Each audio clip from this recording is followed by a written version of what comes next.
Hola, hola, ¿cómo están, queridos amigos, queridos hermanos que nos están escuchando? Muy bienvenidos a Vida de Oveja. Estamos muy contentos hoy porque tenemos un nuevo capítulo que compartir con ustedes y estamos con dos tremendos invitados. Hoy en un nuevo capítulo que se llama La Oveja Encontrada. ¡Wow!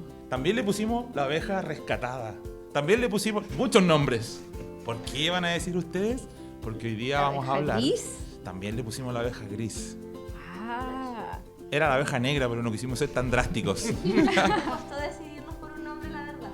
Pero dejémoslo en La Oveja Encontrada. ¿Saben por Así qué? es. Porque se va a remitir mucho a probablemente una linda parábola que hay ahí de Jesús con sus ovejas.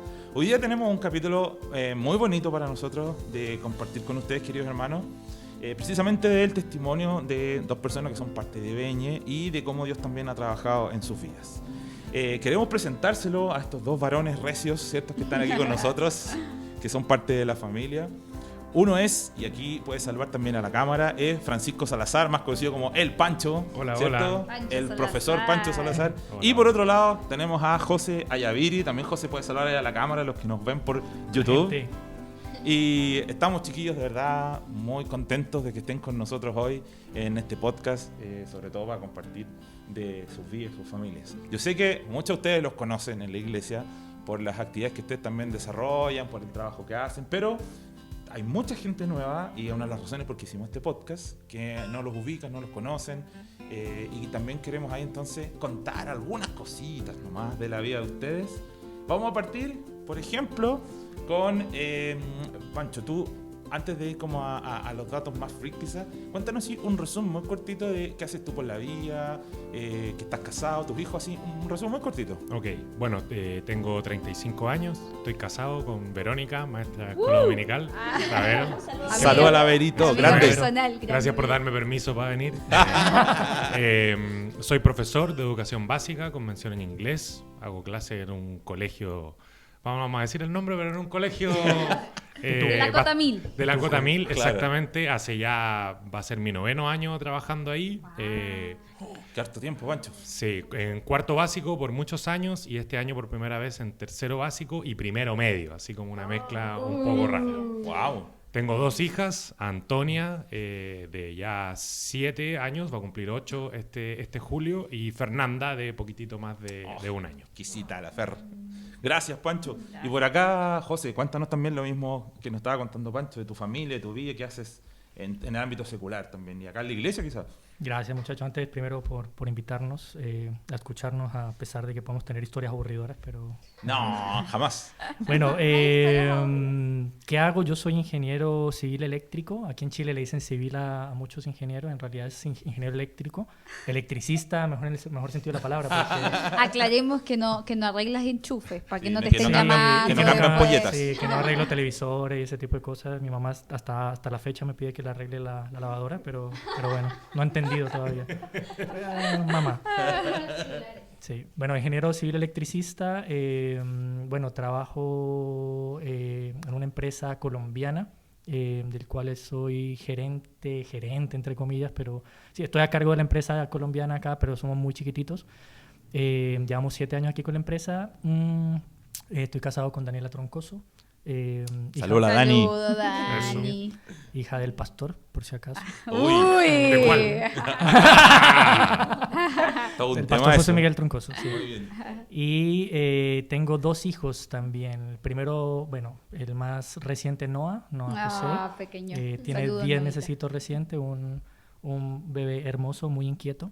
Y de María José, que tal vez la que les hablé más adelante. Sí, Ya mi hija saludos más a la grande. Majo. Saludos, a la Majo, que seguro nos va a Le escuchar. vamos a mandar el link para que El la link. escuche. Ya, chiquillos, y ahora esta parte que es como más entretenida también por cuéntense algún dato sabroso, algún dato freak de usted, algún hobby también que quizás ustedes desarrollan. Panchito, cuéntanos, ¿eh?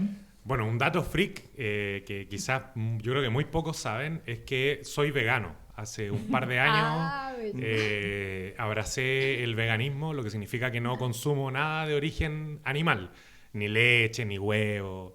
Y eso hace que muchas veces me pregunten, ¿y entonces qué come? Y come? muchas cosas. Eso podría ser quizá algo freak y novedoso. Y en relación a los hobbies, también yo creo que es un poco freak. Porque se reía la Vero cuando hablábamos de esto, pero mi hobby es tener hobbies. A lo largo de toda mi vida he tenido muchos hobbies, muchos hobbies. Ahora mi último hobby, empecé a jugar tenis. Buena. Sí, empecé a jugar tenis.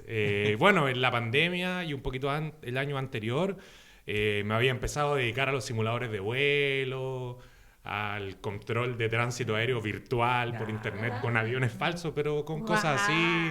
Jugué juegos de mesa, juegos de miniatura. He tenido muchos hobbies. Jugué fútbol americano cuando era más chico. ¿Tú jugabas cuando llegamos a la iglesia? Sí, en ese tiempo estaba en Úsares, exactamente. Sí. Corrí en karting cuando estaba en el colegio. Quédate tranquilo, loco. Así Me que, cansé. ese es mi hobby, tener hobbies. A eso me bien. dedico. Está buena. ¿Y tú, José? Cuéntanos algo también, por algún dato free, algún hobby. Bueno, yo quería ser piloto como el Pancho está ahorita que dijo lo de simulador de fuego, de vuelo, sí, quería ser piloto antes de ser ingeniero. No tenía idea de eso, José. Sí, pero bueno, era muy difícil en Colombia en realidad ser piloto y bueno, ¿Lo intentaste con la alguna situación vez, familiar. algo? No, nunca. De hecho, después tal vez les cuento un poco cómo al final terminé estudiando, pero no era como una opción. Era un sueño, pero nunca fue una opción. Sí, puede ser un dato freak, no era el que traía, pero bueno. Que traía más freak. Que traía más freak. ¿Free hobby, José? ¿Tienes alguno? Bueno, estás con un bebé pequeño y sé que cuesta ahí mantenerlo, pero sí. Habitualmente, ¿qué te gusta hacer? Así como... Sí, normalmente ahorita no tengo hobby. Si soy sincero, mi hobby ahorita puede ser en realidad veo películas con mi esposa, puede sonar mucho, sí, no, es lo que hago. O sea, estoy con mi esposa, estoy con el bebé, es como mi hobby estar con ellos. Sí me gustaba y me gusta mucho jugar a los videojuegos, me gusta. O sea, no puedo decir que no. Jugar a los videojuegos. Sí. Lee también. Sí, me gusta mucho leer también, pero en particular, bueno, cuando tengo tiempo libre, que es muy poco, sí, por ahí, por ejemplo, en vacaciones me descargué Clash Royale de nuevo. Un jueguito que juegan todos los adolescentes ahora. Un clásico. Sí, un clásico. Entre ustedes se van a Buen entender. juego y no, o sea, yo igual estoy en una liga bien alta, o sea, no conozco a nadie que esté en una liga más alta. Chacarita. Sí. Mostremos O sea, las hay alguien que credenciales está aquí. parecido a mi liga, que es el Alejandro Gallano. Saludos al Alejandro Gallano. Él igual juega. ¿Cuántas copas? No recuerdo, pero creo que cerca de 4.000 copas, sí. Yo tengo más de 5.000. O más de 5.000. No sé. Bueno, pero tengo tengo más, más. porque soy maestro 1, de hecho, no recuerdo ahorita, hace rato que no juego. José. Pero bueno, en el Canray, por ejemplo, con los chicos, todos me buscaban para que le enseñara. Pues el Dani, el Renato, Pues la la cereza Fran. social. Oye, hazme un abrazo. Fui Maestro de Clash Royale. Fui Para maestro de las Clash Royale. hermanas y hermanos que no saben lo que estamos hablando, es un juego. De niños. Es un juego de cartas. Es un juego de cartas que Entonces- se juega del celular, básicamente. Sí, es eso. claro. Sí. Y todos iban al José para que él le enseñara ahí un poco más del Pero juego. actualmente ya en realidad no juego, no porque igual no quiera, sino que igual, bueno, hay otras cosas más importantes, entonces eso bien. nomás. Está bueno ya. Sí. Sí. Está bien. Basta. Maestro 1 era suficiente. Sí. Bueno, chiquillos, ahora que ya conocemos un poco más de qué están haciendo ahora, un poco más de a qué se dedican en su día a día, de sus familias, queríamos preguntarles un poco acerca sobre su infancia. Queremos saber un poco cómo fue su familia, dónde crecieron, ¿cierto? ¿Dónde crecieron? Si tienen hermanos, una pincelada un poco de su vida, de cómo fue esta infancia. Bueno, yo nací acá en Santiago. Mis papás ambos trabajaban en la fábrica Bata, que queda aún, o no sé si quedará, pero en Peñaflor. Mi mamá trabajaba como en el departamento contable, ¿cierto? Siempre con los números. Mi papá era abogado de Bata. Cuando yo nací vivíamos en Santiago y mi mamá viajaba conmigo en brazos a las 6 de la mañana para Peñaflor, para entrar a la sala cuna de Bata y vuelta. Después de un tiempo nos fuimos a vivir a Peñaflor y después ya volvimos a Santiago y ya nos quedamos aquí.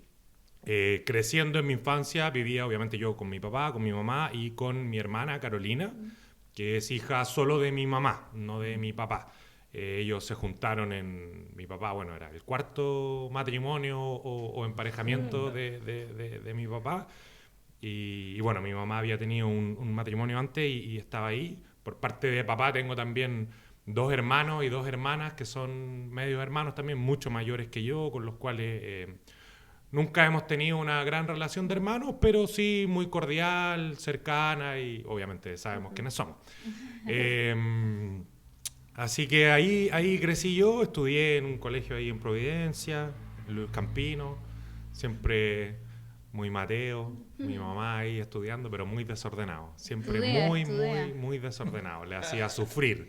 Oye, Yo para a mi los que mamá. nos escuchan, porque esto siempre pasa, que la gente no hace las conexiones, la mamá de Panchito es nuestra querida hermana Nani. Así es. Un así es, saludo. Nani. Te queremos, Te Nani. queremos, Eso. Nani. Jefa de la Comisión Revisora de Cuentas. Exacto. Muy estricta. Respetada.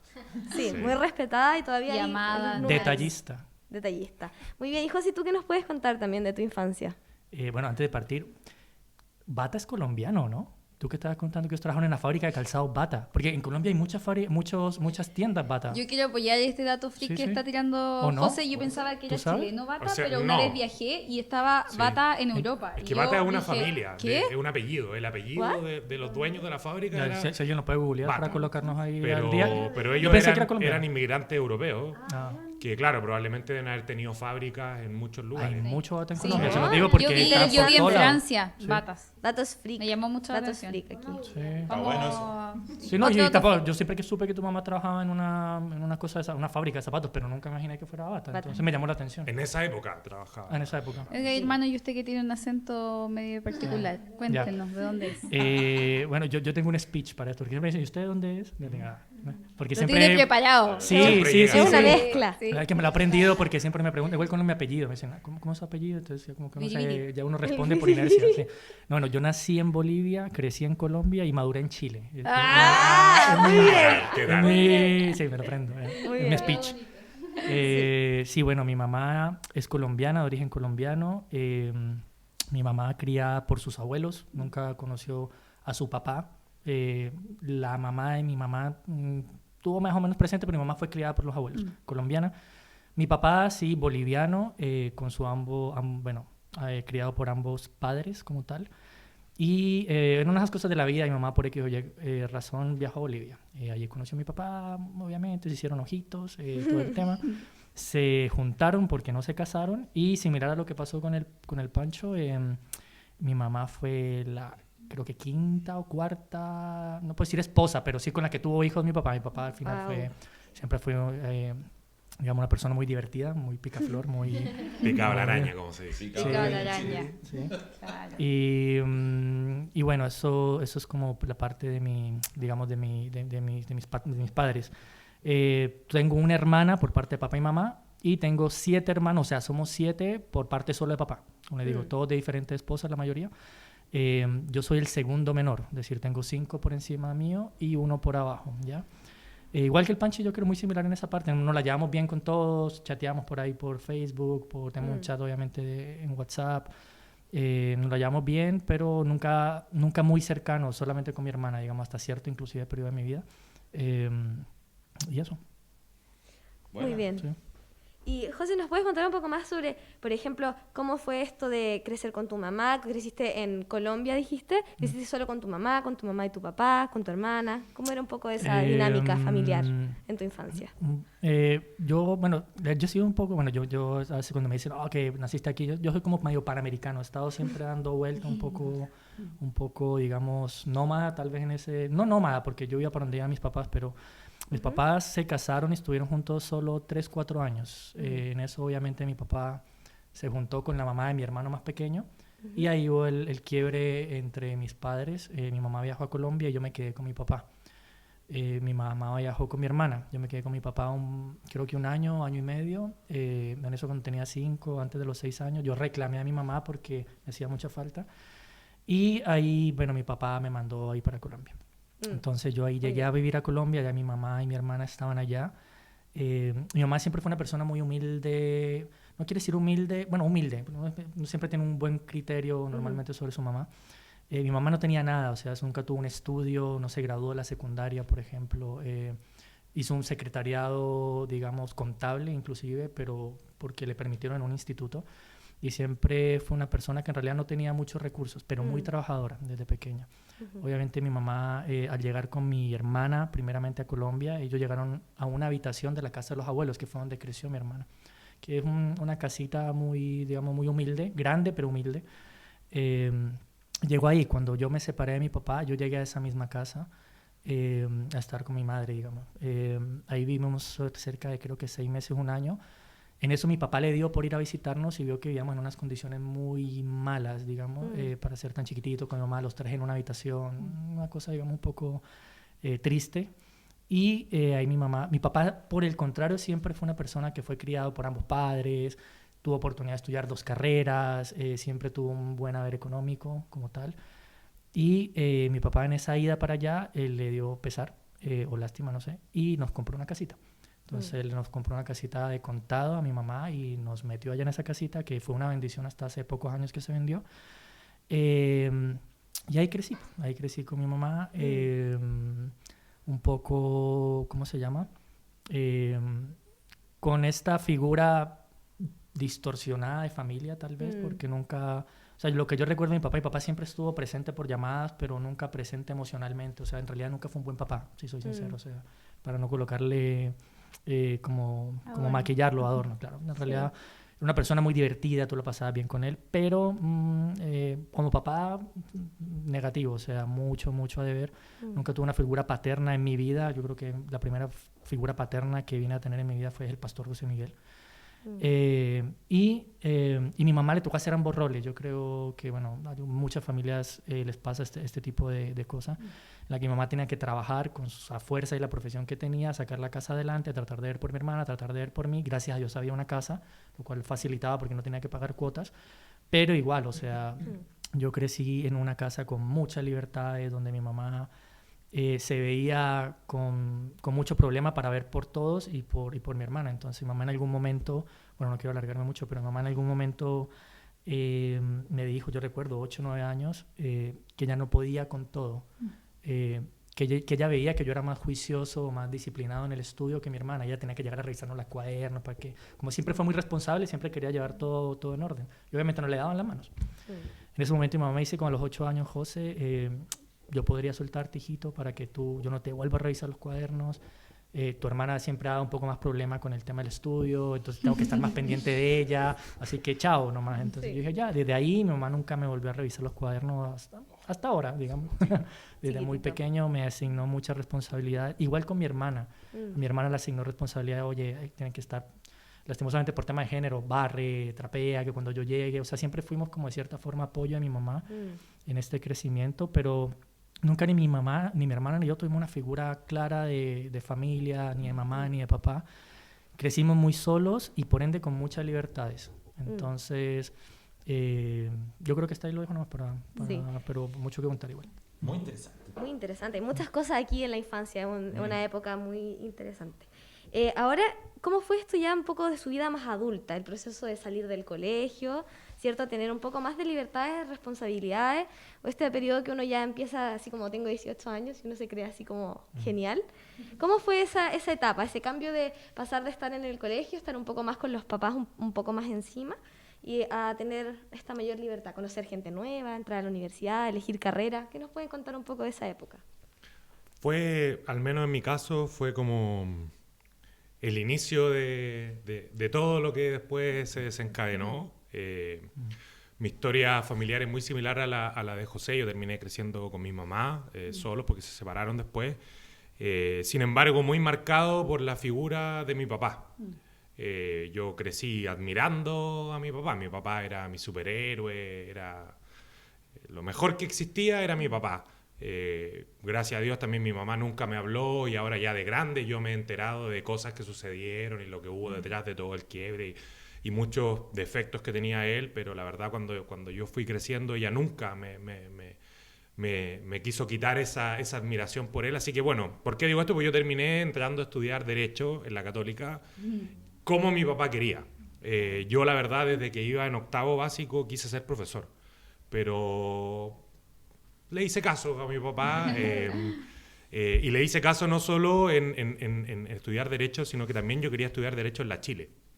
Y mi mamá también quería que yo hiciera eso, porque ella sentía que quizás mi corazón y mi espíritu iban más para ese lado, pero mi papá me convenció de estudiar en la Católica y entré a estudiar Derecho en la Católica. Fue La verdad, bueno, y la Cami tiene esa experiencia de primera fuente, pero fue una experiencia igual fuerte. La verdad que al menos en ese tiempo, no sé cómo será ahora, pero era una carrera súper marcada por los grandes colegios. Y por los grandes colegios no me refiero al Nacional ni a eso, sino que me refiero a los colegios como el Cumbre, el Everest, el Tabancura, el Cordillera, donde la gente que entra en primer año se conocen, se ubican, en segundo, en tercero van los que iban en la media en su colegio, y es un ambiente súper cerrado donde al menos a mí me costó harto encajar, me costó mucho, nunca me hallé, nunca me encontré. De hecho, mi grupo de amigos de esa época era gente que venía de regiones a estudiar, que sobre todo de Puerto Montt, me acuerdo que había muchos que venían, que también eran como de colegios de la clase alta de Puerto Montt, por decirlo así, pero eran no de como, región. claro, pero eran de regiones, ¿cachai? Aquí igual había una diferencia. Había una gran diferencia. Sí. Y yo con ellos me empecé a juntar y ahí empecé a crecer, y la verdad, la libertad y no tener que darle cuentas, porque aunque igual yo tenía mucha libertad cuando ya iba en tercero o cuarto medio, igual le tenía que rendir cuenta a mi mamá en cierto momento, ¿cierto? Que llegaban las notas y reunión, tenéis que rendir cuenta. Y la verdad a mí me costó mucho manejar esa libertad, no supe manejar esa independencia. Y bueno, eso me llevó a tomar muy malas decisiones. Sé que ya después vamos a entrar en eso, pero al menos en mi caso, el inicio de la universidad es como el inicio de esta caída o lanzamiento, podría ser. Me lancé, ¿cierto? Pero fue difícil, fue muy complicado, la verdad, porque mi mamá igual me preguntaba y cosas, pero ahí yo empecé a descubrir que podía pasar gato por liebre y nadie me pillaba. Y ahí empezamos a meter las patas, ¿cierto? Ahí empezamos a meter las patas. Sí. Y por acá, José, ¿qué nos puedes contar un poco de esta etapa? Bueno, yo les contaba ahorita, tuve mucha libertad, igual que el Pancho en su momento. Sí hubo a mí un cambio de chip a muy temprana edad. Yo, digamos que de cierta forma, a pesar de tener esta libertad de los 8 años en adelante, digamos que mi mamá no iba ni, o sea, le decía a la profesora, ella le dijo a la profesora, mira, no puedo, ella le enviaba las notas, pero mi mamá ni siquiera iba a las reuniones de profesores, en ese sentido. Entonces, yo era como igual bien Mateo. O sea, soy bien Mateo, pero en ese momento parecía muy Mateo en el sentido hasta con el peinado y todo el tema, me hacía mucho bullying. Y hubo a mí una chica, una niña, tenía yo 11, 12 años, me gustó, se llamaba Diana Perea, me acuerdo, en el colegio. A Diana. ¿Te escuchas, no? Sí. Diana, te lo perdiste. Sorry. Y Diana, sorry, not sorry. Diana, yo tenía un mejor amigo llamado Oscar Ávila también, y éramos siempre Oscar Ávila, Diana y yo. Y Oscar era igual de Mateo que yo, igual de Mateo y todo el tema. Pero yo llegué a un momento en que como que me cansé de un poco, no sé, medio bullying, porque era Mateo y todo el tema. Yo decidí hacer como un cambio radical en mi forma de vida o mi forma de ser. Uno, no sé si por conquistar a la chica. Dos, porque tal vez me sentía ya muy, no sé, o sea, y tenía como ya... Ese momento fue un momento para mí en el que cambié el chip muy joven, en el que yo dije, en Colombia eso fue de sexto a séptimo. No sé, creo que aquí también están los mismos números, sí. No sé. Sí. De sexto pasando a séptimo. O sea, yo salí de... 12 años más o menos. Sí, yo salí de sexto, Mateo, y llegué a séptimo, una persona totalmente diferente. Sí, fueron unas vacaciones así en las que yo me hice es como una película. Sí, no, película. Disney. Pero para mí fue un momento importante. Spring Break, así. Sí, en Florida. No, me cambié el peinado, me cambié la forma de vestir, o sea, un montón de cosas. Influencié inclusive un poco por una serie en ese tiempo que se llamaba El Príncipe del Rap, que fue como en el año 95. ¿ya? Entonces fue como por ahí me fui, y obviamente llegó una persona muy diferente en séptimo y de ahí en adelante. Un poco más, tal vez, empoderado, diría yo, para ser tan niño. Para muchas cosas, o sea, en mis gustos, en mi forma de hablar, en las bromas, en todo, dado igual por la misma libertad que tenía. Entonces, yo creo que ese punto en mi vida fue, yo no quiero decir que donde empecé a perder, pero sí fue un momento importante, en donde yo dije, hubo un cambio, yo hubiera seguido como antes, tal vez no hubiera cometido tantos errores nomás. Pero bueno, ahí fue un cambio. Así pasé toda tal vez la parte del colegio, que fueran como 5 años más de colegio todavía. Y bueno, haciendo locuras con mis amigos, una que otra cosa. Y de la misma forma ingresé a la universidad. O sea, para mí el cambio entre colegio y universidad no fue muy difícil o muy diferente, porque venía igual, por el mismo tema del colegio. Venía de antes. Claro, de hecho, mi mamá, cuando yo salí del colegio, mi mamá me dijo, ok, se tiene que poner a trabajar. Y yo le dije, ¿por qué? Me dijo, porque solo hay plata para pagarle la universidad a su hermana, no hay plata para pagarte la universidad a ti. Entonces yo le dije, ok, Y eso fue en 11, que es el último año en Colombia. Aquí estudian 12 años, en Colombia estudiamos 11 años, un año menos. Y entonces en 11 hacemos algo que le llamaban pre-ICFES, que es el preuniversitario acá. Y yo le dije, mamá, pero págame el pre-ICFES, que yo, en Colombia hay universidades públicas a las cuales uno ingresa por un puntaje alto en esta prueba, tiene que ser muy alto, y los que no ingresan tienen que pagar la universidad privada, o sea, es subsidiado, ¿ya? Y yo le dije, mamá, págame el pre-ICFES, pero nunca le dije nada más, o sea, ya mi visión en eso era, o yo me arreglo en entrar a la Universidad del Valle, que es la universidad pública, o simplemente no estudio y me pongo a trabajar, como mucha gente que no tiene esa oportunidad de estudiar, digamos. Entonces, ese año estudié muy fuerte, recuerdo que me fue bastante bien en el colegio, di el pre-ICFES, el ICFES, que es al final la prueba, y saqué un buen puntaje, gracias a Dios. Postulé a la Universidad del Valle, todo en secreto, yo no le dije nada a mi mamá. Y en ese tiempo salían los resultados en el periódico. Entonces, el día que salía el resultado en el periódico, yo decía, ojalá que pare la sorpresa de mi mamá. Y si no, fui a comprar el periódico y gracias a Dios quedé, ahí estaba mi código. Qué genial. Me acuerdo, 002-7574, todavía me acuerdo del código con el que postulé. Y ahí yo le puse un circulito, ¿cierto? Le puse una carita de sonrisa y se lo dejé en la cama a mi mamá. Y me fue a jugar con mis amigos, a hacer cosas de adolescente grande, porque yo fui siempre como un adolescente grande. Y cuando mi mamá llegó, para ella fue muy, muy importante. Obviamente se largó en lágrimas y todo. Para mí fue un momento igual, otro hito, algo muy bonito, que yo inclusive recuerdo que inclusive Dios en medio de mi ignorancia, porque mi mamá nunca creyó tampoco en nada, nunca tuvimos como una educación cristiana hasta que yo medio cristiano solo, digamos. Así que así empezó mi universidad, o sea, empecé como con esa poca transición, siempre como haciéndome cargo de mi vida desde pequeñito y siempre con la mano de Dios sin yo saberlo allá atrás, porque eso es o sea, yo ahorita lo digo, pucha, o sea, no hubiera estudiado. Bueno, una cosa que también marcó bastante, y perdón, que a veces me alargo. Adelante. Que marcó mucho, porque es algo que es muy importante, fue el nacimiento de María José. María José nació cuando yo estaba en el primer año de universidad. Bueno, obviamente con este tipo de libertades, no sé si a ustedes les pasó, uno piensa que el colegio es igual que la universidad. Entonces, para mí el colegio era un paseo para estudiar, yo ni estudiaba y me iba súper bien. La universidad yo pensé que era igual. Entonces, no, claro, llegué a la universidad y el primer año en matemáticas, geometría, un montón de cosas de ingeniería que eran mucho más fuertes, y me eché el primer y segundo semestre. En eso yo salía con una chica, Mariana, con la que la mamá de mi hija, con la que llevábamos como 6 años ya de noviazgo, 5 o 6 años de noviazgo, y en ese momento ya quedó embarazada. Y bueno, a mí en ese primer año, para mí, o sea, yo siempre le digo a Mariajo, le digo a mi esposa, a la gente que conoce un poco más a mi familia, para mí Mariajo fue muy importante porque aparte que yo de cierta forma tenía cierta madurez en mi vida para llevar las riendas, entre comillas, en la universidad no las tenía todavía. Y mi mamá no le importaba, o sea, no le importaba, no tenía tiempo, no podía ayudarme más en la universidad. Y para mí Mariajo fue una cachetada, un bofetón, así decirme, mira, ahora tienes la oportunidad, como si Dios me dijera, yo no estoy diciendo que por Dios nació María José porque fue pecado lo que yo estaba haciendo en ese momento, pero lo que me refiero es que María José a mí llegó a decirme, o la vida a través de María José, Dios, a darme una oferta de decirme, mira, tienes la oportunidad de estudiar, sacar una carrera, o si quieres échatela y va a ser más difícil mantener a tu hija, ¿ves? Entonces, desde que llegó Mariajo, yo dije, ok, me apliqué full a mis estudios. Que ponerse las pilas. Claro, y de ahí para allá. Sí, fue una motivación, fue en realidad una... Sentido de propósito. Exacto, sí, un tirón de orejas me corrigió bastante mis estudios para poderlo sacar adelante, sí. Bueno, chiquillos, y como hablaba el pastor Sammy al principio,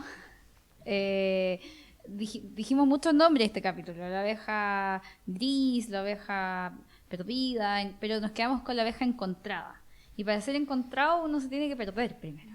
Entonces a mí me tocó la parte más dark.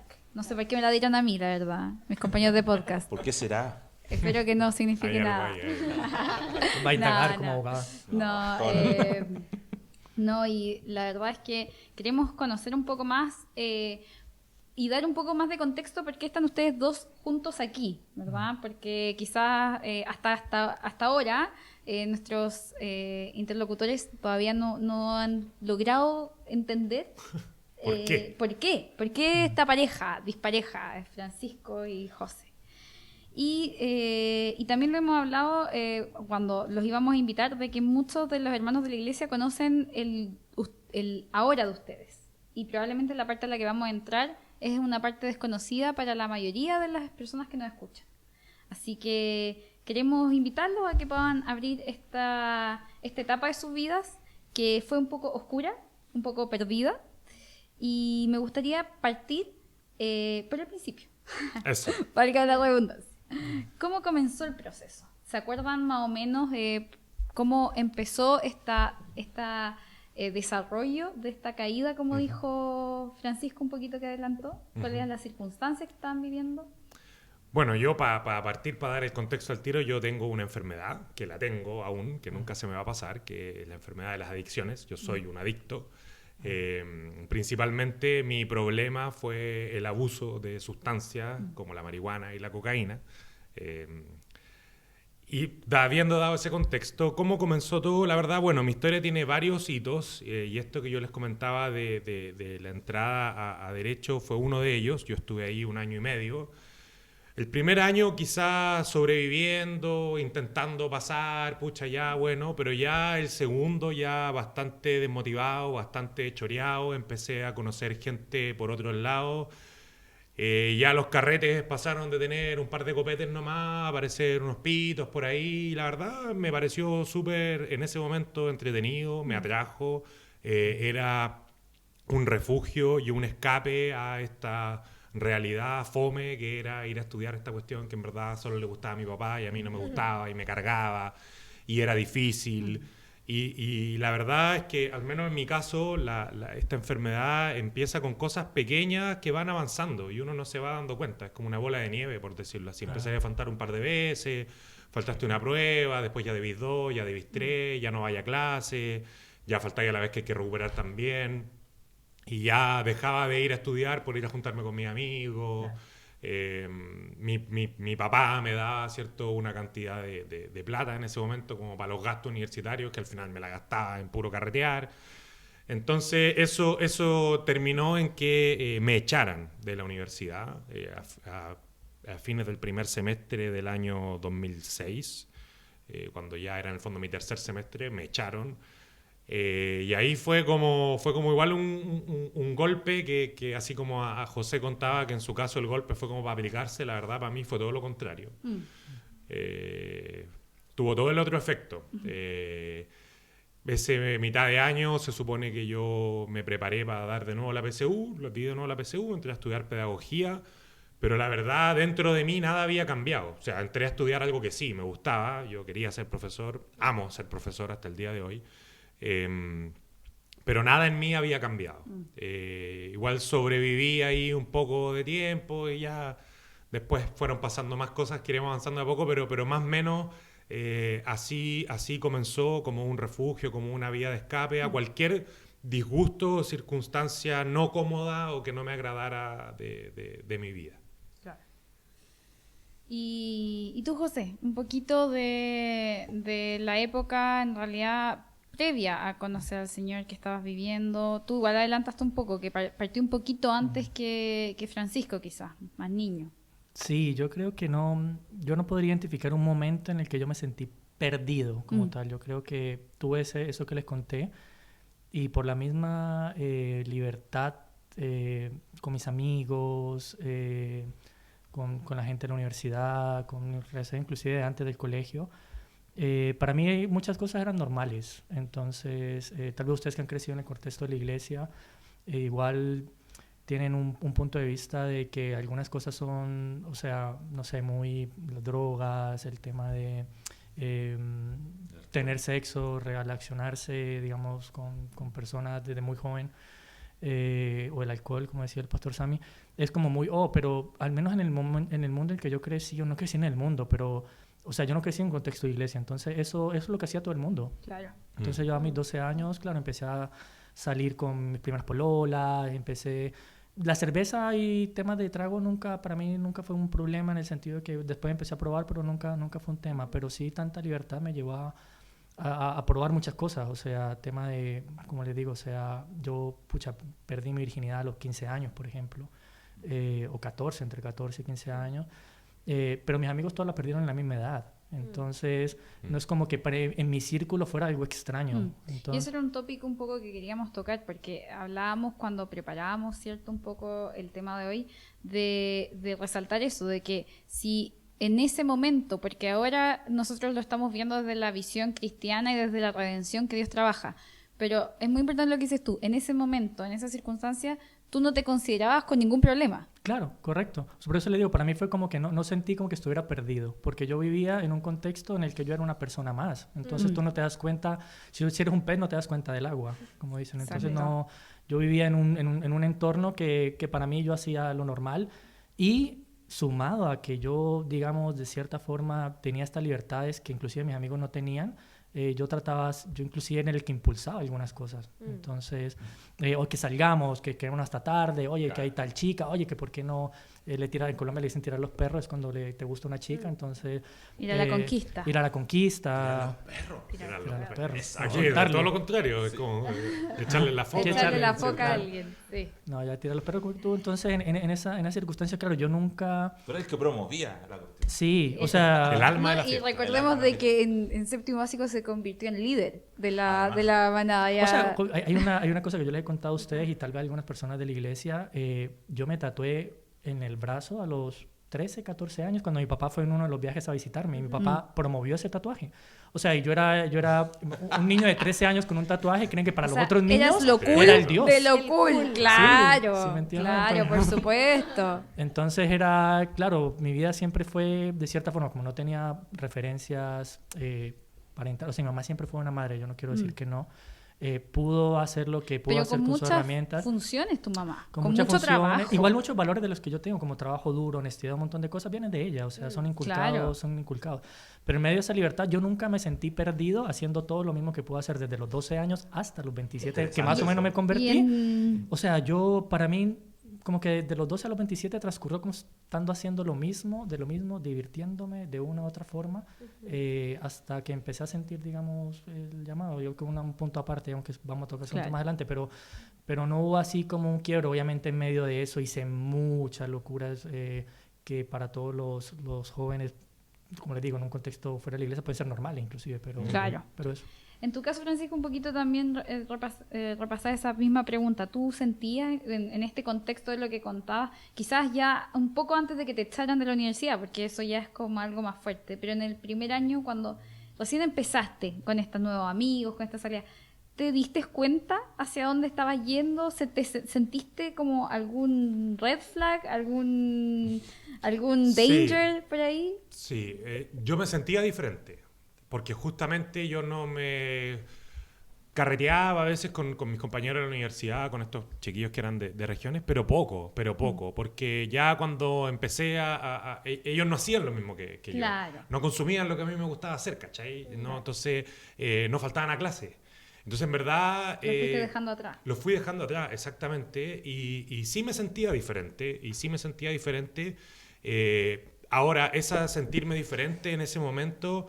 alimentaba mi deseo de ser más diferente. Claro. No me hacía decir, qué mal lo que estoy haciendo, mejor me enrío igual que ellos. No te hacía sentir mal. Claro, eso me desmarcaba. Eso me servía a mí para decirme, como, viste que soy distinto a ellos, no puedo estar aquí, yo no pertenezco a este lugar. Claro. No soy de aquí. Porque tengo todas estas otras cosas que me gustan y que las quiero tener en mi vida porque me gustan. Ahora... Igual en ese momento y a lo largo de todo el proceso, hubo momentos donde yo efectivamente sentía que estaba mal lo que estaba haciendo, de que no estaba bien, de que no era correcto. Lamentablemente apagaba yo esas voces, me mentía a mí mismo, me engañaba a mí mismo y me creía mis propias mentiras y seguía nomás. Y un poco relacionado con eso, en lo emocional. ¿Cómo estaba ahí? ¿Había momentos en que hablaras con alguien de confianza? Porque yo creo que en esas etapas que uno vive igual tiene relaciones bastante superficiales, pero hay todo un mundo emocional que está pasando mientras uno está en esta búsqueda, ¿verdad? Que en tu caso pasa con no sentirse identificado, sentirse solo, estar sobreexigido en una carrera elitista, exigente. ¿Y tuviste a alguien en ese momento, amigos o algún referente con quien conversar? ¿O piensas hoy día que quizás no tenías tanto eso? No los tuve. ¿Por qué no los tuve? Yo estuve desde kinder hasta segundo medio en el mismo colegio y después me cambié en tercero y cuarto y otro. Entonces, y mis mejores amigos del colegio, los del colegio donde yo partí, corté todo lazo. En ese tiempo no era como ahora, que era un grupo de WhatsApp y seguí, o sea, se acabó y nos dejamos de ver. Estamos y se hablando acabó de la nomás. época del fax. Exactamente. Y con mis amigos de la media, bueno, en un primer momento yo en ese tiempo estaba pololeando, seguí pololeando, pero ya que a mitad de año, de primer año de universidad, terminamos y mi mejor amigo del colegio en ese tiempo había entrado a la escuela militar. Entonces, O sea, en verdad, cero contacto. posibilidad Claro. de verlo. Y además, lo que me pasaba es que también mis amigos del colegio, los que me conocían y con los que yo sí tenía lazos y vínculos, tampoco eran así.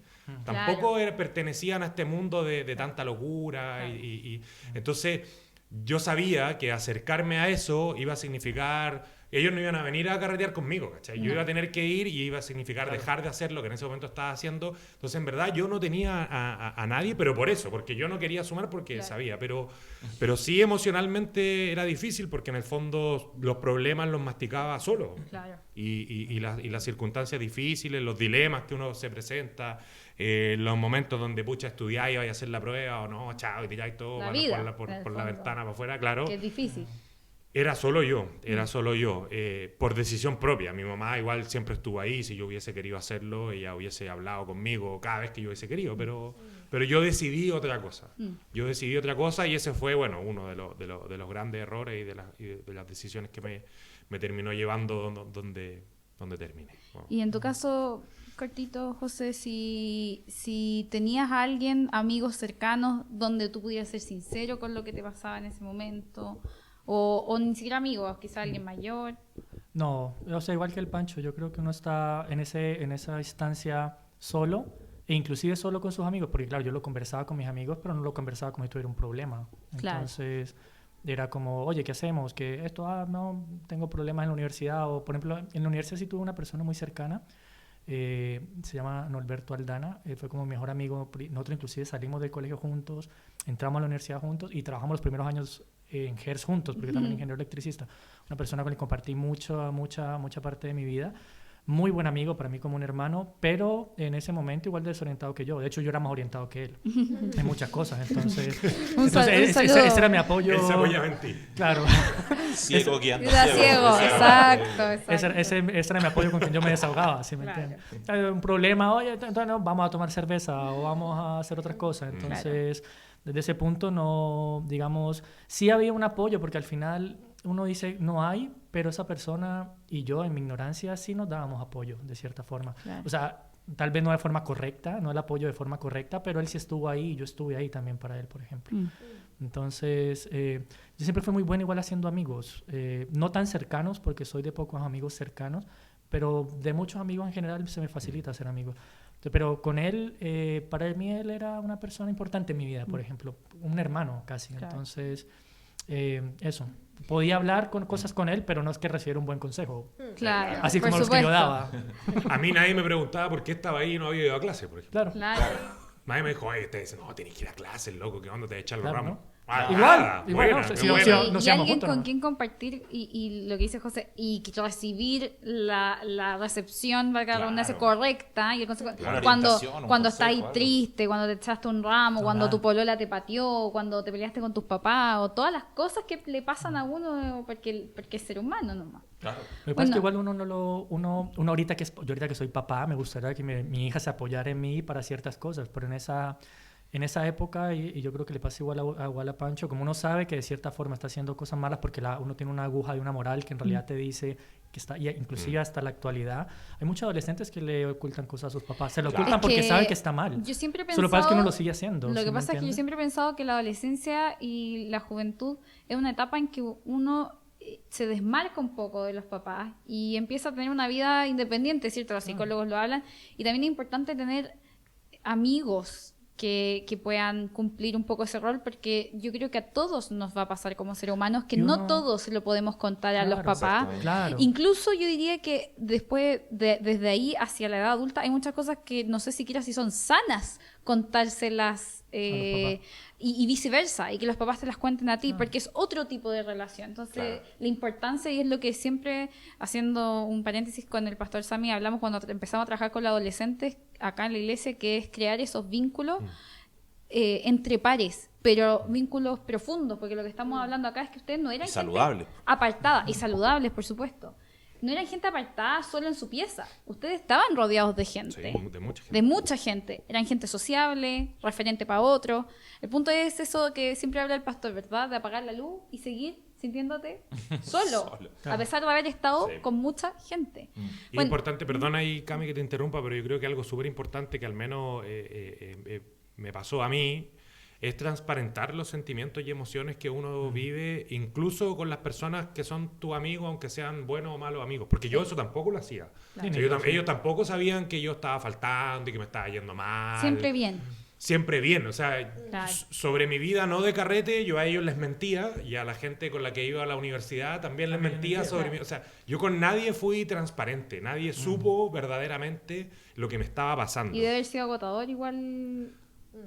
O sea, Sí, ahora, claro. cuando uno mira ahora hacia atrás, claro, agotador. Pero la verdad, en ese momento uno sea, no lo llega hacías. a ese... Uno hacía nomás, pero entonces... Por eso yo creo que también es súper importante, incluso aunque uno tenga pésimos amigos, ser igual transparente, porque a lo Exacto. mejor un pésimo amigo en un momento de lucidez te va a decir la palabra que necesitáis para, pucha, tratar de salir Te va a un poco prender un del poco lugar las donde luces. estás. Claro. Sí, exactamente. Claro. exactamente. Y para terminar esta parte un poquito de perdido, me quería enfocar en todo lo que estamos hablando, cómo repercutía en sus relaciones familiares. ¿Cómo describirían ustedes en ese momento sus relaciones familiares? Tanto con sus papás y con sus mamás, y también puede ser un poco con sus hermanos en ese momento. Bueno, con mi papá nunca tuvimos una relación muy cercana después de que ellos se separaron y la verdad en ese momento tampoco. Mi papá compartíamos muy poco y bueno, mi hermana ya se había ido de la casa hace harto rato, así que también compartíamos muy poco, vivía fuera de Santiago. Y con mi mamá, la verdad, yo desaparecí de mi casa y de mi familia. Yo dejé de participar en todo tipo de reuniones familiares, salvo que fueran absolutas y estrictamente necesarias, como, no sé, Navidad. mi cumpleaños o Navidad. ¿Verdad? No iba ni Que una un parte. poco las Pero por familias los te regalos, exigen o sea. un poco.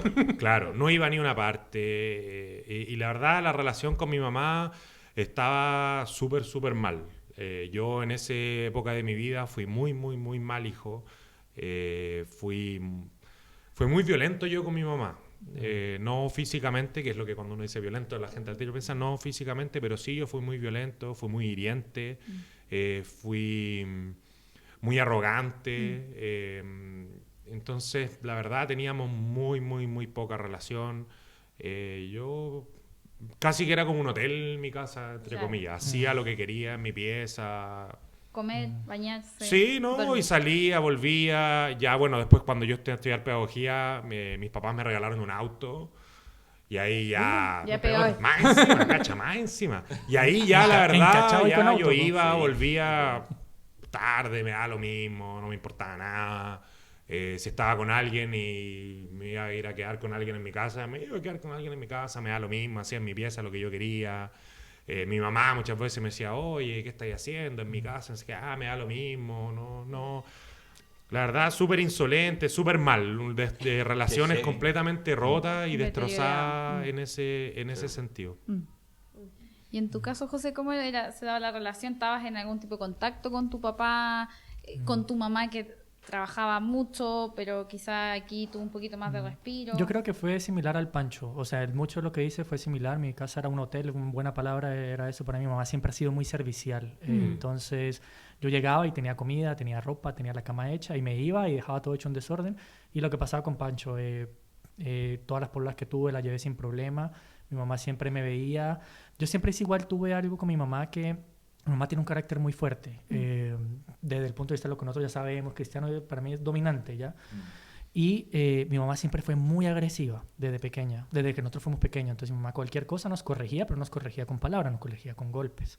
Entonces eso nos generó a nosotros, de cierta forma, un temor, un respeto hacia mi mamá. Yo ya soy mi mamá, nunca le dije nada de nada. O sea... y lo que pasa es que mi mamá tampoco me decía nada. Ella me decía, oye, no traiga chicas a la casa, por ejemplo. No me decía, porque yo a veces me iba de la casa una semana y mi mamá no sabía dónde estaba. Después me llamaba, ¿estás bien? Sí, mamá, estoy bien. Y llegaba, pero eso pasaba, obviamente, desde que estaba en la universidad, que ya tenía más libertad. Pero en esa parte, similar a Pancho, mi mamá, al no decirme nada, y al yo tampoco comunicarle nada, como yo les decía, todas estas cosas uno las cuenta a los amigos por nunca hablar con los papás, nuestra comunicación era, hola mamá, ¿cómo estás? Digamos que desde nuestro punto de vista era buena, pero en realidad ahorita más maduramente no había comunicación, yo no le Claro. contaba mis sentimientos, pero yo tampoco siempre tuve un respeto muy especial por mi mamá, tal vez influido por como la forma en que nos disciplinaba, puede ser, Por supuesto. o también porque en realidad, o sea, pucha, si uno ama a sus papás, entonces de cierta forma yo veía como la viejita se estallaba trabajando a las 6 de la mañana, llegaba a las 8 de la tarde, llegaba a hacer comida, entonces igual, o sea, uno puede ser muy malo que sea, pero es tu Algo de mamá, humanidad te ¿cachai? quedaba. Claro, entonces uno no le hace Qué tanto bueno. daño a mi mamá. Qué bueno, que algo tenía. No sé, yo Pero, no mucho. claro, esa parte que cuenta el Pancho, que para él fue difícil con su mamá, yo eso nunca lo tuve con mi mamá. Pero en el Siempre fondo, tuve ese respeto con ella. Este al menos, estilo sí. de vida que ustedes tienen en este periodo Pero muy similar. impacta sus relaciones Sí. interpersonales, familiares, Sí. y no en una forma positiva. Para digamos. nada. Con mi papá, por ejemplo, yo no me hablé, o sea, mi papá yo me vine a hablar, yo creo que ahora ya sobre los 24 años, 23 años, que ya era profesional y yo tenía plata para ir a visitarlo tal vez. Claro, Pero antes de eso, la comunicación con mi papá era nula claro. también. Con la familia, poco. Con mi hermana sí me hablaba, por si acaso, sí, ella igual, pero igual como hasta los 17 que se fue a otro país y también me dejó solo, así que... Saludos, Laura. Laura María Yaviri, te amo, hermana. Ah, bueno, ahora, como ya han hablado un poco de todo este contexto de que este periodo un poco oscuro, ¿cómo le decimos? Bien oscuro. Bien oscuro. No lo adornemos. Bien. Sí, no, sí, fue Bien oscuro. una oda al desastre. Sí, queremos pasar un poco a la etapa que le da el nombre a este capítulo, que es como el ser encontrado. Y quería saber en qué momento, si hubo un momento como específico o un periodo de tiempo que ustedes tocaron fondo y dijeron, necesito cambiar, tengo que hacer algo. Como, ¿qué les hizo recapacitar de su situación? Bueno, en mi caso hubo dos momentos. Cuando avancemos la historia se va a entender. Pero el primero, yo en ese momento tenía una polola ella era cristiana, era evangélica. Yo, como había estudiado en un colegio de curas, cuando chico había sido acólito, en algún momento de mi vida quise ser cura. Yo tenía una noción de que, o sea, no, un conocimiento formación de Dios, una formación cristiana, igual porque era un colegio de curas, pero cristiana. Y en un momento yo recuerdo haber pensado y haber sentido que ya estaba todo demasiado mal, porque bueno, yo igual estaba estudiando pedagogía, me iba mucho mejor que antes, si bien me había echado un par de ramos, avanzaba en la carrera, digamos, porque era mucho menos exigente. Pero sí, yo ya cachaba que no se veía un muy buen final si las cosas seguían como estaban. Se había todo intensificado más. Y yo me acuerdo haber pensado en ese momento, la única manera en que yo puedo salir de esto, o la única persona que me puede sacar de esto, es Dios. Y yo recuerdo que en ese momento, yo también a ella, a pesar de que era mi polola, como ella también... bueno, ella tenía su propia historia, una historia bien triste y trágica. Ella había estado casada, se separó y después estuvo volviendo conmigo. Y como ella era evangélica, igual, y tenía toda esa historia, nosotros pololeábamos como en secreto, en el fondo. Su familia no sabía que estábamos pololeando. La mía sí, pero la familia de ella no. Entonces, toda mi vida también de este ámbito yo la mantenía escondida de ella. Ella no sabía como en todo lo que estaba metido, digamos, ¿cachai? Yo era como... Las circunstancias facilitaban que tú pudieras esconderle esta Así es. vida. Entonces yo era como carretero nomás. En la universidad tenía como fama de ser bueno para el carrete, bien lacho, ¿cachai? Como esa onda, pero no tan terrible como verdaderamente era. Entonces yo me acuerdo que simplemente le dije que me gustaría ir a la iglesia. Y que dónde podía ir, y ella me recomendó una iglesia. Y así yo comencé a ir a la iglesia La Viña, que está en Vitacura. Eso fue más o menos en el año 2010. En el año 2010. Ahí vino el primer momento. Yo avanzado ese año, yo conocí al Señor y me bauticé más o menos abril, mayo de ese año. Fue también bien rápido. Yo soy así, lo que sea, así al toque y rápido. Para todo, para lo bueno y para lo malo, al tiro. Y la verdad es que quizás me adelanto un poco, perdón, pero en ese momento, yo creo que ahora, viendo toda la historia hacia atrás, y yo siempre, cuando he compartido mi testimonio, lo digo, en ese momento Dios hizo un milagro en mi vida. Dios me sanó en ese momento. Yo en ese momento tuve una mejoría, yo diría, de la... 180 grados. Sí, del cielo a la tierra, de inmediato. No de un día para otro, sí, pero sí comencé de a poco a distanciar la cosa más en el tiempo, a ponerme más responsable, a juntarme menos. me empecé a mejorarme. Yo siento hoy que Dios me sanó, Dios hizo un milagro y Dios me sanó. El problema fue que en ese proceso no tomé conciencia que había sido Él el que me había sanado, sino que creí que había sido yo. Y eso hizo que ya más o menos fue como en febrero del 2011, tuve una recaída y ahí ya fue una cosa vertiginosa hacia allá. Ya fue como ya la peor montaña rusa, sí, fue ya peor que ahora. Pero ese fue quizás como el momento en que yo creo que sí me di cuenta de que la única persona que podía sanarme o mejorarme de esto fue Dios. Ocurrió. ¿Y tú, José? Sí, bueno, yo, si han escuchado obviamente han escuchado, siempre como mi vida, igual mucho con el Pacho, está basada como un poco en la soledad, pero hay algo que yo siempre le he dicho a las personas cuando les he contado un poco esta parte, es que yo, a pesar de haber crecido mucho tiempo solo, nunca me sentí solo. Yo creo que mi primer encuentro que yo tuve con Dios lo tuve a muy temprana edad. Yo creo que alrededor de los 10 años, al esto mismo de crecer un poco solo, yo siempre jugaba con mi hermana o con las amigas de mi hermana y nunca había alguien alrededor que yo pudiera jugar, un niño básicamente. Caso similar que le pasa, por ejemplo, al Miguel, ustedes lo conocen, el hijo del pastor, que mucho tiempo creció y era el único hombre en la iglesia. Entonces, como que yo estaba en una situación similar. En ese tiempo, yo sufría mucho porque no tenía con quién jugar, era un niño. Y en una de esas mi mamá me dice, sin conocer mucho, me dijo, pero pídale a Dios un amigo. Y yo recuerdo que en una de esas jugadas como niñas con mi hermana y todo eso, entré a mi habitación, en esta casa que nos había regalado mi papá, y me arrodillé sin saber mucho y oré. Me arrodillé orado y yo sentí que Dios me escuchó. Es algo que yo creo que ahorita como cristiano lo puede entender, pero yo en ese momento no lo entendía. Tanto que después yo recuerdo haberle dicho a mi mamá muchas veces, mamá, cuando yo oro, Dios me escucha. Y yo era un niño todavía y yo le pedí por un amigo. Y a los meses llegó un chico que fue muy amigo mío, Alex, no recuerdo su apellido, de mi infancia, o sea, de los 10 a los 12, 13 años, por ahí después cuando ya me fui un poco más por las ramas. Y yo creo que ese fue el primer encuentro que después yo reflexionando tuve con Dios y donde yo les puedo transmitir que a pesar de yo haber crecido solo, yo de cierta forma nunca me sentí solo. O siempre Dios de cierta forma, a pesar de no haber una iglesia, de haber una formación, yo sabía que algo había ahí. Tal vez Dios siempre estuvo a mi lado, ahora lo sé, pero en ese instante era raro poder sentirlo. Con este chico que yo les decía que era mi amigo, Norberto, en muchas ocasiones yo a veces le decía, yo de cierta forma creía, con mucha gente creo en Dios, creo a mi manera, pero yo sí creía en algo y creía en Dios. No sabía nada del tema cristiano, pero creía en Dios porque lo había de cierta forma experimentado de pequeño. Pero pasé así toda mi vida, de cierta forma ignorándolo, pidiéndole a mi conveniencia, como si fuera un genio mágico y este tipo de cosas. Hasta que llegué, digamos, tal vez al punto donde yo siento que en realidad encontré al Señor con todo esto y fue habiendo pasado ya hasta mis 25 años, digamos, en toda esta dinámica. Yo ya me había graduado de la universidad, tenía un buen puesto, digamos, en la empresa en la que trabajaba, ya había ahorrado un par de años, ya tenía mi propio auto, vivíamos en casa propia, la que le regaló mi papá. Teníamos poca deuda en ese sentido, entonces yo era una persona que al fin había egresado de mi universidad y tenía buen poder adquisitivo y de cierta forma empecé a vivir una vida muy cómoda, diferente a la que teníamos antes con mi mamá. Entonces, ropa de marca, de toda la marca que podía, varias pololas igual, todo el tema. Y viví una etapa que yo pensaría que fue cierta tranquilidad en muchos ámbitos.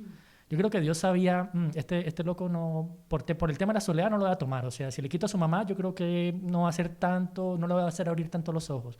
Es una persona que como que ha crecido sola y tal vez, porque muchas veces mucho quebrantamiento de algunas otras personas viene porque tienen conflictos con su pareja, por muchas otras cosas, el Señor los ve y lo enfrenta a una soledad, que es lo que decían tal vez ustedes ahorita, que cierra la puerta y que estaba solo. Yo nunca me sentí solo, extrañamente. Pero lidiabas bien con la soledad. Yo lidio bien con la soledad hasta actualmente, por las herramientas y lo que haya generado mis neuronas en todo ese crecimiento, ¿ya? Entonces, Dios es muy estratégico en sus cosas y Dios me llevó a Él o me encontró por otra parte, por la comodidad. Yo siento que yo me sentía bacán, tenía todo. Yo, digamos, podía decir que era feliz, de cierta forma. Y en medio de eso empecé a sentir un vacío muy grande en el corazón. Y decía, salía con mis amigos, gastaba dinero, todo lo que pueda hacer, digamos, una persona normal, adulta, sin mucha responsabilidad.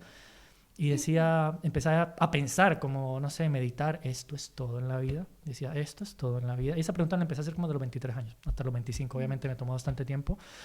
Pero uno de esos, yo creo que el punto así culmine fue cuando yo estaba ya en una meditación así igual ya al final de mis 25, 26 años. Y yo ya iba como triste con mi vida, porque era lo mismo de siempre, salir los fines de semana con los amigos, si no era una polora era la otra, terminaba con una, empezaba con otra, tenías una en paralelo, le montaba los cuernos a todas, los cachos. Bueno, Así que... somos así del que... mismo Sí. bueno, éramos, perdón. Sí, hablemos Nos, pasado, por nos favor. parecemos mucho con el Pancho, entonces... Y en eso una vez, yo recuerdo muy bien, un chico de la empresa que todavía está trabajando con nosotros en el área contable de Colombia, recuerdo que estaba imprimiendo un informe por una empresa, había terminado un informe, y yo me sentía un poco vacío y venía ya desgastado como de este tema, diciendo, pucha, esto es la vida. Y él me dice una pregunta que ya, ahí Dios me habló directamente, yo no es cristiano, pero me habló a través de él de una forma.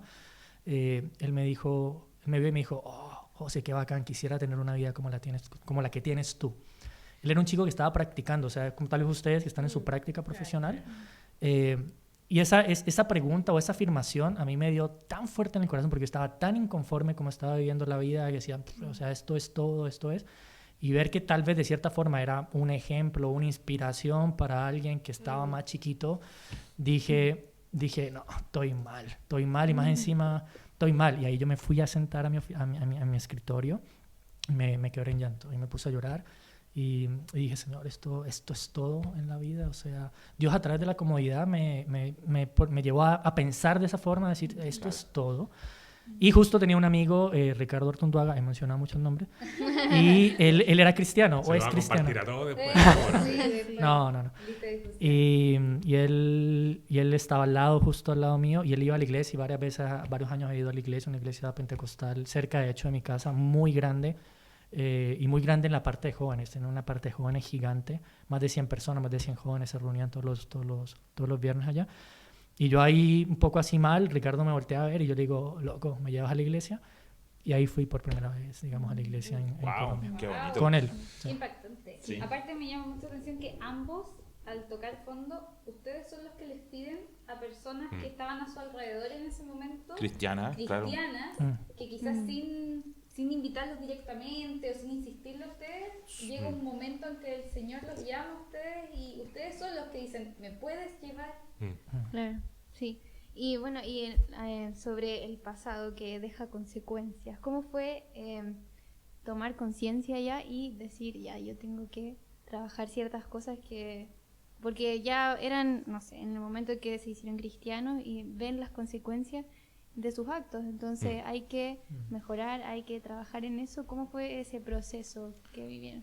Bueno, como yo les decía, en el año 2011 yo tuve esa recaída cuando me creí yo el campeón. Ahí, al fin de ese primer semestre, yo entré de nuevo en causal de eliminación, aunque estaba estudiando ahí. Entonces, y chamullé a uno de los chiquillos que iba a la iglesia, que era psicólogo, que me hiciera una cuestión, y zafé, logré sacármela. Y después ya a finales del 2011 hay un momento donde yo estaba carreteando con unos amigos y mi polola de ese tiempo me manda un mensaje y me dice, pareciera que tú tienes como 2 vidas. Y ese fue el momento donde yo ahí dije, no, basta. Ese fue como el segundo llamado de atención y ahí fue cuando yo ya... después de ese día, me acuerdo, fue del fin de semana de octubre, que es feriado, del 31 de octubre. Ahí ya yo dije no. Ahí ya después hablé con mi mamá, le conté un poco de las cosas que estaban pasando y le dije que necesitaba ayuda, que necesitaba un tratamiento porque no estaba bien. Le conté las cosas que me estaban pasando y entré a finales del 2011, más o menos mediados de octubre, principios de noviembre, fue bien rápido a un tratamiento para las adicciones, que fue bastante largo.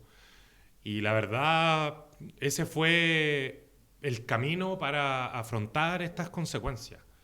La verdad que fue bien duro, fueron 2 años de terapia grupal e individual, más un tiempo que estuve internado como de desintoxicación.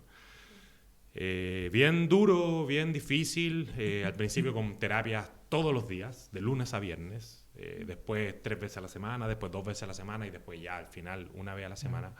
Pero donde tuve que hacerme cargo de todo, la verdad, y asumir las consecuencias de todo lo que había pasado, tanto personales, de conocimiento propio, con mi papá, con mi mamá, principalmente con la gente a la que yo le había hecho daño, y partiendo por mí. Bueno, y ahí después ese verano trabajé y ya cambiar un poco de estilo de vida completamente desde esa época, desde más o menos octubre del año 2011, que yo estoy limpio.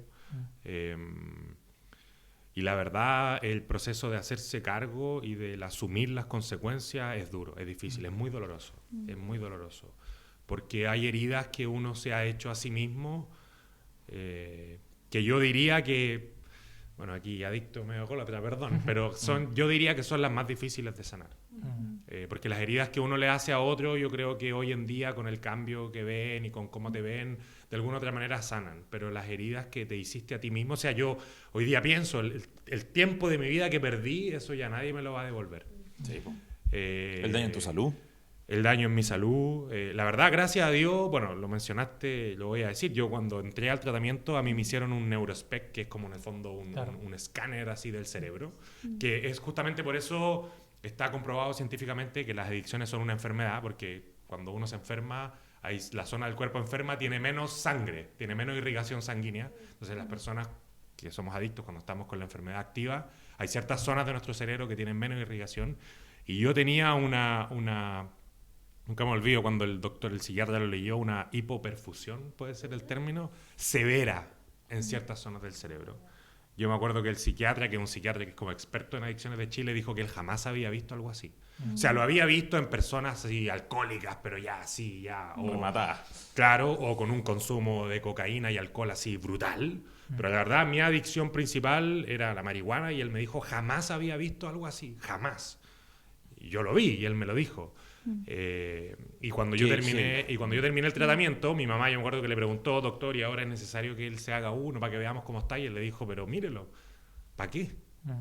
Entonces, la verdad, claro, o sea, ahí Dios restauró no solo mi vida, sino también mi salud. Claro. Porque el daño cerebral era real. Gracias a Dios también nuestro cerebro tiene la neuroplasticidad y hay ciertas cosas que se regeneran y se vuelven a formar. Pero yo creo que eso fue un milagro. Sí, o sea, milagro. Sí. Qué Entonces bonito. también cuéntanos un poquito de este proceso y también de que tú te cambiaste de país. Bueno, sí, ahí entramos a...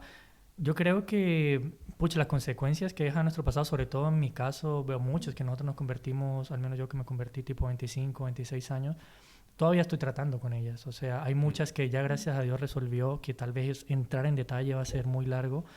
Pero como decía el Pancho, y me quedo con eso, creo que hay cosas que uno se hace a uno mismo por su estilo de vida, por su forma de pensar.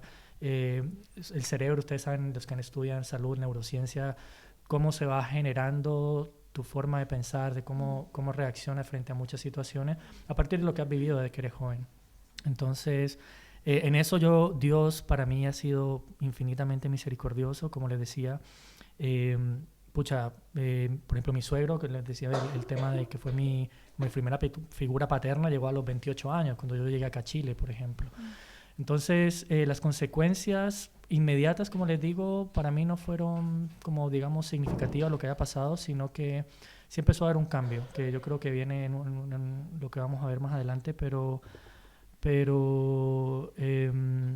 empecé a trabajar mi pasado de forma progresiva, creo que lo sigo trabajando hasta ahora, en varias cosas que el Señor me sigue hablando, y seguramente hay cosas que todavía no sé, que han salido y que van a surgir más adelante, inclusive a consecuencia de mi pasado. Sí, claro. Entonces creo que Dios los ha ido descubriendo a poco, cosas que, mira, cuando uno se convierte, y sobre todo, ustedes saben, uno siempre como una hojita en blanco, pero después cuando avanza un poco en la fe, uno se empieza a confiar un poco.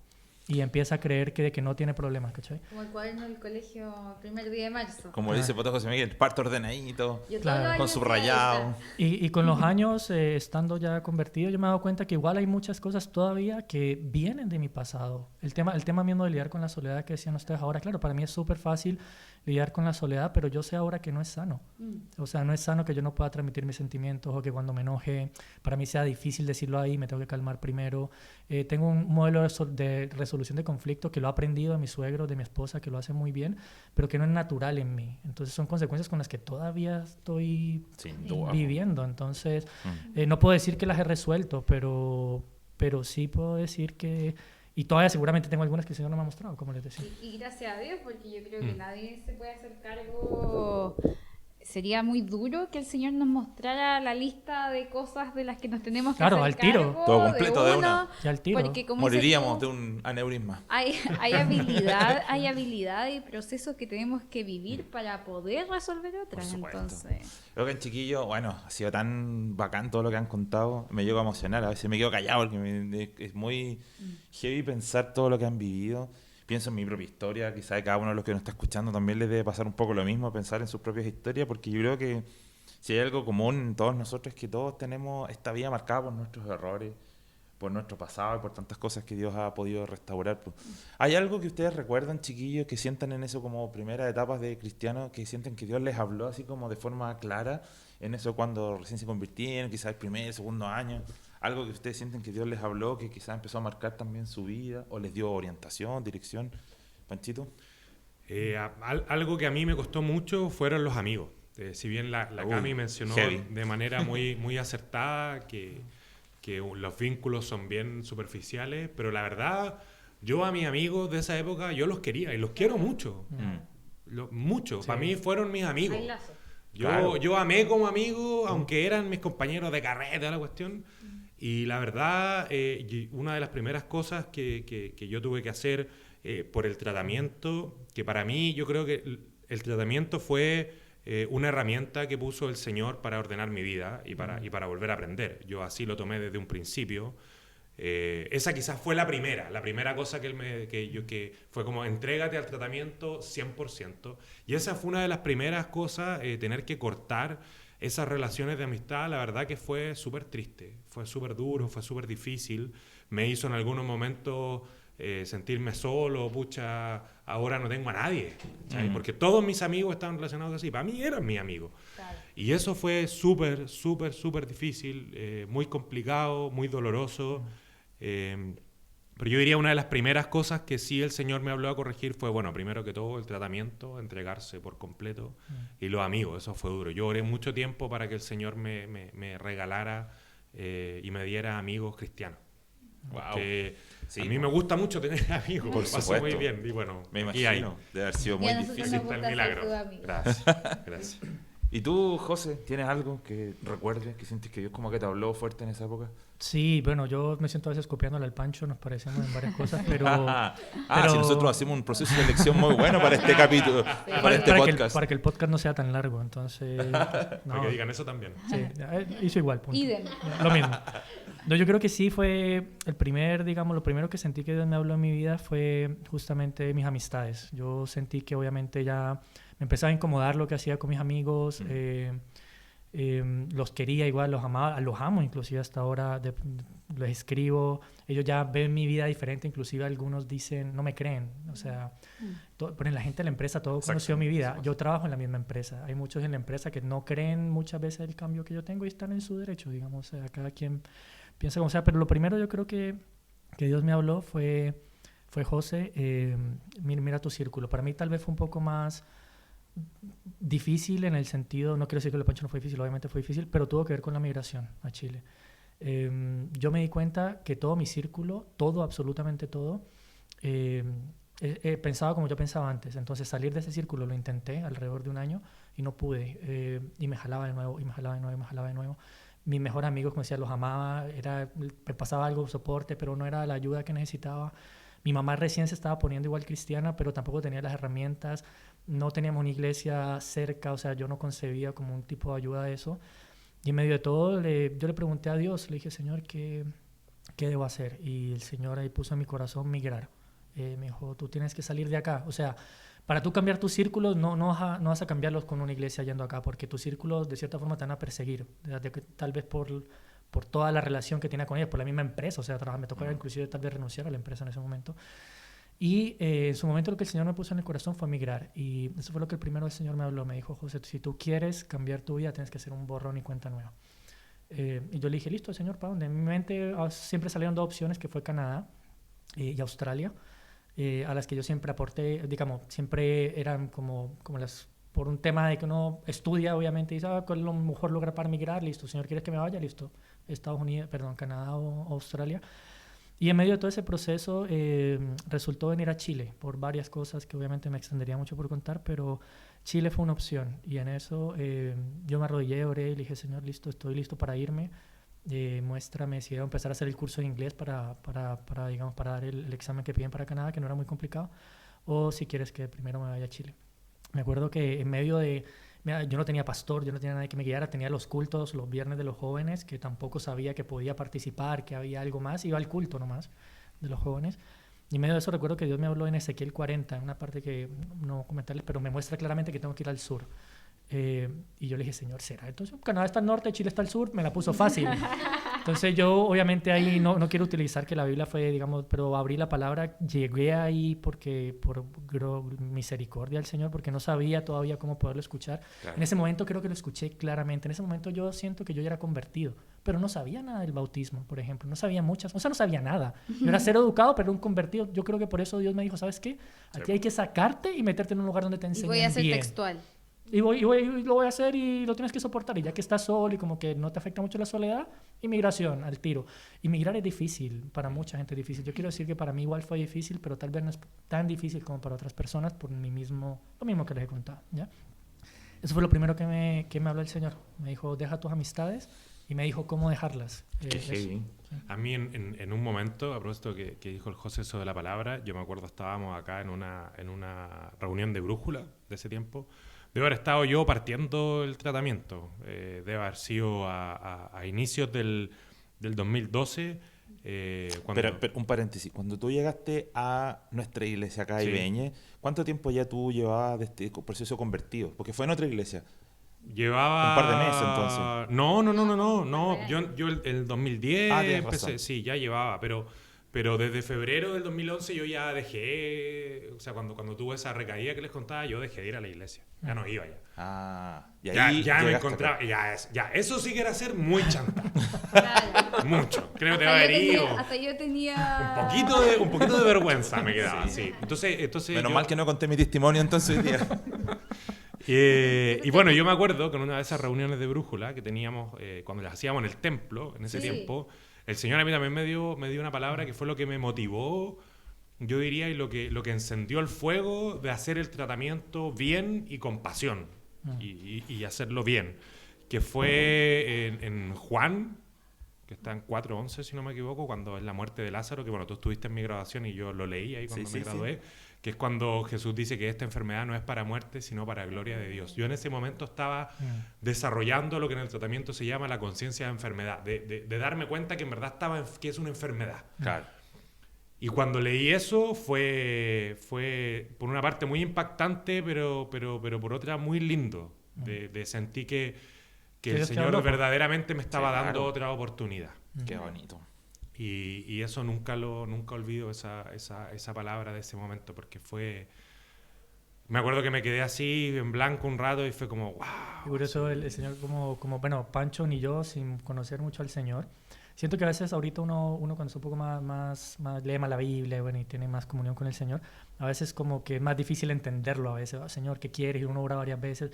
En ese momento, tal vez por nuestra misma inocencia o no saber cómo el Señor habla, nos habló muy directo. Sí, claro. O sea, el Pancho le habló directamente de su enfermedad. Y si ustedes leen igual Ezequiel 40, los primeros 5 versículos, le dice, vete al sur, súbete una montaña, mira al sur y ve para allá. O sea, fue muy textual, como que habló así textual. No había duda. No había duda, por dónde equivocarse. ¿Por qué ahora tan jodido? No.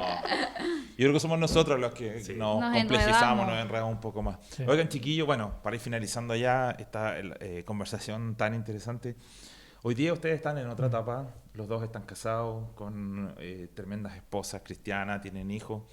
Y yo sé que obviamente ustedes miran hacia atrás y tienen conciencia de cosas que ustedes vivieron, donde ven a Dios, obviamente, cosas que en ese tiempo quizás no eran tan conscientes en sus primeros pasos como cristianos, pero ahora dicen, sí, ahí fue el Señor, fue un milagro, lo que ustedes dicen. Si pudieran hacer como un pequeño resumen de estos años cristianos, ¿qué sienten que Dios ha restaurado en sus vidas, así como de manera global?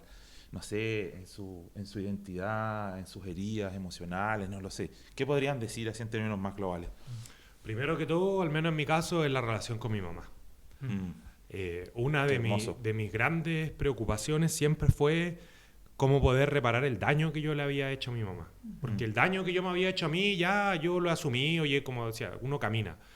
Pero a ella fue muy duro irme dando cuenta todo el daño que yo le había hecho, todo lo que ella había sufrido, que yo en ese momento nunca vi. Y yo creo que hoy en día esa es una de las grandes cosas que el Señor ha restaurado, que es la relación con ella.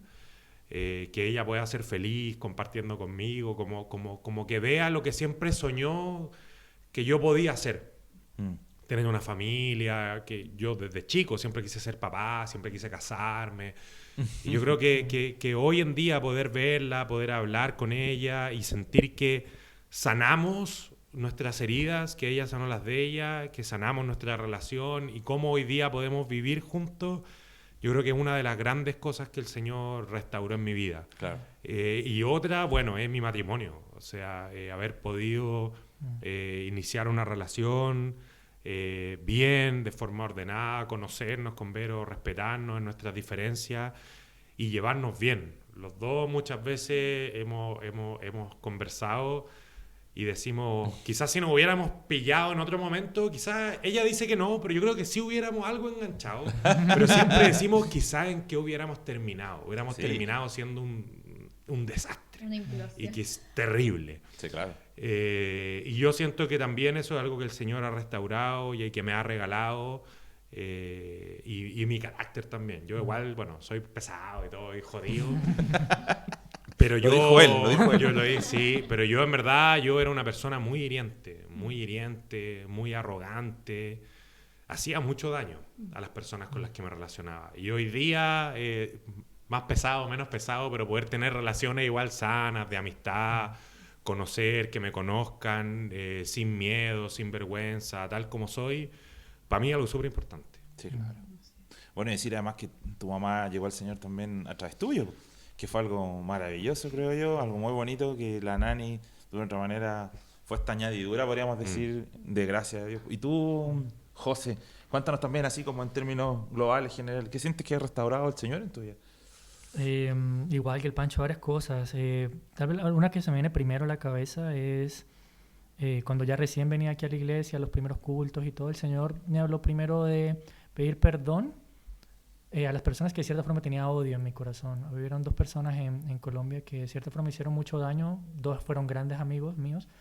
Y yo llegué acá a Chile de cierta forma con ese rencor en el corazón. El Señor me lo mostró de primero, muy rápido. Me dijo, espérate, antes de que tú te vengas a poner a cuentas conmigo, pídele perdón a estas dos personas. Y nadie me lo dijo, fue algo como que el Señor solo en mi corazón me dijo, como que yo no podía avanzar si no le pedía perdón a ellos. Y a uno de ellos le escribí, soy más de hablar o de llamar, me gusta escribir mucho. Mi suegro es testigo, la primera vez que conocí a la Dani y todo, me le mandé una carta porque no fui capaz de hablar con él directamente. Pero le envié una carta a los dos, uno de ellos me respondió, también me pidió perdón, y el otro nunca me respondió. Pero quedó la paz en mi corazón de haber pedido perdón, de haber, hasta la fecha, de si yo me encuentro alguno de los dos, los abrazaría sin problema. Claro. Creo que esas dos personas hicieron mucho daño en mi vida antes, y siempre, o sea, antes de encontrar al Señor, no sé si a ustedes les pasaba, pero alguien te hace daño y uno como que siempre carga con ese rencor en el corazón, y a veces uno puede soñar dándole combo, me lo encuentro en la calle y yo que le pase lo peor, ese tipo de cosas. Entonces yo esas cosas, gracias a Dios el Señor, bueno, fue las primeras cosas que creo que restauró en mi vida rápidamente. Y la segunda, como ustedes saben, bueno, no todos, pero al menos los que están aquí cerca, fue yo creo que el modelo de familia. Yo llegué sin tener una familia rápidamente a encontrarme viviendo casi con la familia pastoral, o sea, no viviendo con ellos físicamente, pero estando mucho tiempo con ellos. Y para mí eso fue un cambio total, o sea, un cambio total, ver cómo reaccionaba mi suegro ante los problemas, cómo era ser papá, cómo era él ser papá con sus hijos, cómo era un hogar, o sea, Claro, algo cosas, que no habías visto. Claro, que nunca había visto. Mm. Y aprenderlo, perdón, me emociono un poco. Está bien, José. Ujú. Y eso restauró el Señor, gracias a Dios. Fue un curso, yo creo que express, Claro. en medio de todo, porque, bueno, los que conocen la familia pastoral, ellos son un poco intensos con el Señor. Pero, con todo. En y el con buen todo, sentido. Sí, en el buen sentido. Y bueno, pues yo absorbí todo, o sea, en su momento, bueno, imagínense adelantarles un poco nomás, o sea, o contarles un poco más, no quiero explayarme, pero yo pololeé con la Dani 2 años antes de casarme con ella, y yo pololeaba como si tuviera 12 años con ella, o sea, porque la regla del pastor era que pololeáramos en la sala con ellos. Y yo pololeaba al frente de ellos y era siempre que a las 9, 10 de la noche y ahí tenía que irme de la casa. Yo ya tenía 28 años, venía de un mundo en donde me pagaba todo solo, tenía auto, a mí que me vinieran a poner reglas, era raro, ¿sí me entiendes?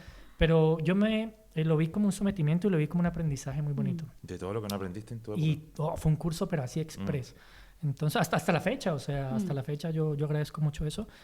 Y eso yo creo que fue lo primero que Dios restauró, digamos, en mi vida, sí.